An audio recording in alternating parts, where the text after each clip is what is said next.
কিশোরগঞ্জের অষ্টগ্রাম উপজেলার এক সময়ের খরস্রোতা ধলেশ্বরী নদীতে এখন সবুজের সমারোহ।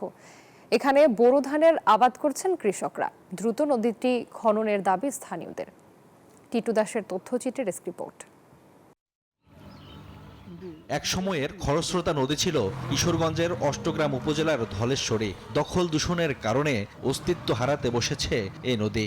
গত ১২-১৩ বছর আগে থেকেই এ নদীর বেশিরভাগ অংশে বোরো ধানসহ বিভিন্ন ফসল চাষ করছেন কৃষক।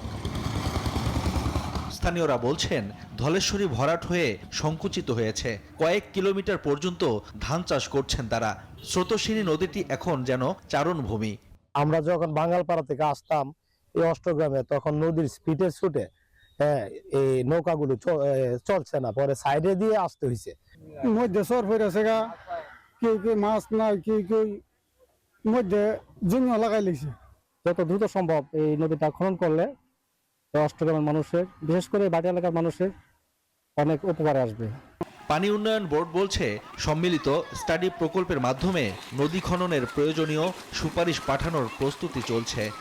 এটি সমন্বিত স্টাডি প্রকল্প চলমান রয়েছে। এই স্টাডি প্রকল্প বাস্তবায়ন করছে ইনস্টিটিউট অফ ওয়াটার মডেলিং। তো এই স্টাডির মধ্যে এই ধলেশ্বরী নদী, যে অষ্টগ্রামের যে ধলেশ্বরী নদী, এটিও অন্তর্ভুক্ত হয়েছে। তো এই স্টাডির মাধ্যমে এই প্রয়োজনীয় সুপারিশ পাওয়া যাবে এবং তৎপ্রেক্ষিতে আমরা একটি উন্নয়ন প্রকল্প প্রস্তাব প্রণয়ন করব কিনা সেটি আমরা বুঝতে পারবো। অষ্টগ্রামের ধলেশ্বরী নদী খনন করে আগের মতো খরস্রোতা নদীতে পরিণত করার দাবি এলাকাবাসীর।